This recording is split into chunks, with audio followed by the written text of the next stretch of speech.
మంచిర్యాల కాంగ్రెస్ సభలో ఎమ్మెల్యే ప్రేమ్ సాగర్ కీలక వ్యాఖ్యలు చేశారు. మంత్రి పదవి విషయంలో తన సేవలను అధిష్టానం గుర్తించాలని చెప్పారు. పార్టీలు మారి కాంగ్రెస్ లోకి వచ్చిన వాళ్లు పదవుల కోసం పోటీ పడుతున్నారు అన్న ప్రేమ్ సాగర్ అలాంటి వాళ్లకు మంత్రి పదవులు ఇస్తే ఊరుకునేది లేదని తెలిపారు. ఉమ్మడి ఆదిలాబాద్ జిల్లాకు అన్యాయం చేస్తే సహించబోమని చెప్పారు. 26 సంవత్సరాల నుంచి మా ఉమ్మడి జిల్లాకు అన్యాయం జరిగిందని చెప్పి ఇవాళ గడిచిన 25 సంవత్సరాల నుంచి వాయిస్లెస్ పీపుల్, ఆదివాసీలు కానివ్వండి, దళితులు కానివ్వండి, లేకపోతే ఇంకా వాళ్ళతో ఉన్న మైనార్టీస్ కానివ్వండి, ఆదివాసీల గొంతులేని వాళ్ళకు గడిచిన 25 సంవత్సరాల గొంతు నేను చేస్తున్నా. ఇవాళ నా గొంతు నొప్పి ప్రయత్నం చేస్తుంది. ఇవాళ మొన్న వచ్చిన వాళ్ళు ఒకటే గుర్తుపెట్టుకోండి, పార్టీని కష్టకాలంలో ఎవరు కాపాడుకున్నాడు, పార్టీ పెట్టుకుని ఎవరు చేసిండ్రు, ఇన్నోవేల్ మీటింగ్ ఎవరు పెట్టిండ్రు, కరిగేవారి మీటింగ్ ఎవరు పెట్టిండ్రు, వీళ్ళంతా కరిగేవారి మీటింగ్ కలవైండ్రు. ఇవాళ ఇన్నోవేల్ మీటింగ్ మంచిగా రోజులు లేరా, ఈ జిల్లాలో ఉన్న ఆదివాసులు రాలేదా, అన్ని మాట్లాడి బదలొచ్చిండ్రు. మీరు మాట ఇవ్వడం జరిగింది, మీరెవరికి చెప్పినా నాకు బాధలేదు. ఒక్కడు మాత్రం గుర్తుపెట్టుకోండి, నాకు అన్యాయం జరుగుతున్న భరిస్తా, కానీ మా ఉమ్మడి జిల్లాకు అన్యాయం జరిగేటప్పుడు భరించే ప్రసక్తే లేదు, ఏ పరిస్థితుల్లో భరించాం.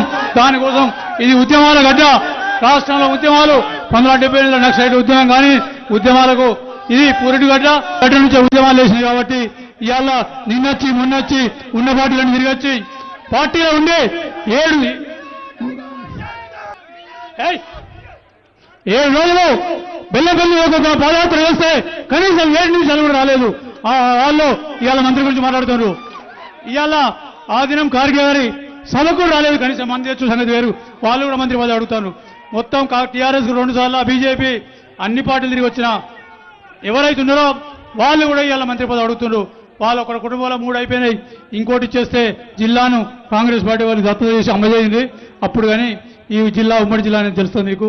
ఇవాళ నా ఆదివాసీలు, నా దళితులు, నా మైనార్టీ సోదరులు గొంతులేని వాళ్ళ గొంతు నేను ఉన్నా కాబట్టి ఖచ్చితంగా వాళ్ళందరి గొంతుకనే ఉన్నా. నా గొంతు కొడిస్తే వాళ్ళందరి గొంతులు పోతాయి కాబట్టి ఖచ్చితంగా వాళ్ళ కోసమన్నా దేనికైనా.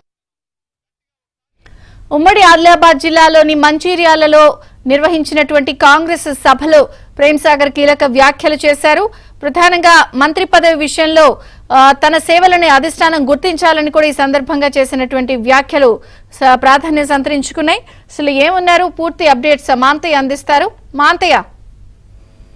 చంద్రిక, మంత్రి పదవి విషయంలో ప్రేమ్ సాగర్ రావు ఈ రోజు సంచలన కామెంట్ చేశారు. అతను కాంగ్రెస్ సీనియర్ నేతగా కొనసాగుతున్నారు. ఉమ్మడి ఆదిలాబాద్ జిల్లాలో మంత్రి పదవి కోసం కొన్నాళ్ళుగా ప్రయత్నం చేస్తా ఉన్నారు. అయితే కష్టకాలంలో కాంగ్రెస్ పార్టీని అంటిపట్టుకొని ఉన్న తనకు అవకాశం ఇవ్వాలి, తనకు ప్రాధాన్యత ఇవ్వాలని చెప్పి కూడా ఆయన సభలో బట్టి విక్రమార్కతో పాటు మంత్రి చంద్రబాబుకు విజ్ఞప్తి చేశారు. ముఖ్యంగా పార్టీ మారి వచ్చిన వాళ్ళు, 3 పార్టీని మారిన వారు, ఒక్కొక్క కుటుంబంలో 3 పదవులు పొందిన వారు ఇప్పుడు మంత్రి పదవి కోసం పోటీ పడుతున్నారని చెప్పి ఆయన పరోక్షంగా కాంగ్రెస్ మరో ఎమ్మెల్యే వివేక్ వెంకటస్వామికి వ్యతిరేకంగా కామెంట్ చేసినట్టు చెప్పవచ్చు. మొత్తం మీద కూడా వివేక్ వెంకటస్వామి వర్సెస్ ప్రేమ్ సాగర్ రావు మధ్యనే మంత్రి పదవి కోసం పోటీ కొనసాగుతుంది. ఇద్దరికి కూడా కాంగ్రెస్ సీనియర్ నేతలంతా కూడా ప్రేమ్ సాగర్ రావు మద్దతు ఇస్తా ఉన్నారు. అయితే ఎన్నికలకు ముందు ఇచ్చిన హామీ, పార్టీలో చేరే ముందు ఇచ్చిన హామీ ప్రకారం తనకు ఇవ్వాలని చెప్పి వివేక్ వెంకటస్వామి పట్టుబడతా ఉన్నారు. ఆయన నాశనం చేస్తా ఉన్నారు.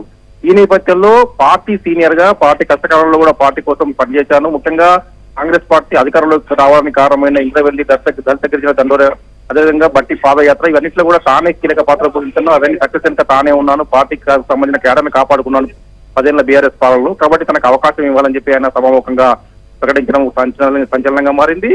మొత్తాన్ని కూడా గతంలో కూడా ఇక్కడ ఇది ప్రాంతంలో పర్యటించినప్పుడు చంద్రబాబు కూడా అతి త్వరలో ప్రేమ్ సాగర్ రావుకు మంత్రి పదవి రాబోతుందని చెప్పి కామెంట్ చేశారు. ఆ నేపథ్యంలో అప్పట్లో చంద్రబాబు పైనే వివేక్ అధిష్టానానికి ఫిర్యాదు చేశారు. మొత్తం మీద కూడా మంత్రి పదవి అంశం ఉమ్మడి ఆదిలాబాద్ జిల్లాలో కొన్నాళ్ళుగా కొంత రగడ కొనసాగుతుందని చెప్పవచ్చు. ఇద్దరు ఎమ్మెల్యేల మధ్య కొనసాగుతుంది. మరోవైపు వివేక్ వెంకటస్వామి సోదరుడు అన్న వినోద్ కూడా, బెల్లంపల్లి వినోద్ కూడా ఖర్గే ద్వారా తనకు మంత్రి పదవి వస్తుందని చెప్పి ఆయన ప్రచారం చేసుకుంటున్నారు. ఈ నేపథ్యంలో వివేక్ వెంకటస్వామి కుటుంబం ఇప్పటికీ 3 సార్లు పార్టీ మారింది. బీఆర్ఎస్ వెళ్లారు, బీజేపీకి వెళ్లారు, మళ్ళీ కాంగ్రెస్ కు వచ్చారు. వారికి ఎలా ఇస్తారని చెప్పి ప్రేమ్ సాగర్ ప్రశ్నిస్తా ఉన్నారు. ఈ రోజు ఆ సభాముఖంగా ఆయన ఇదే ప్రశ్న లేవనెత్తడం కూడా చర్చనీయాంశంగా మారింది. Thank you Manthaiah.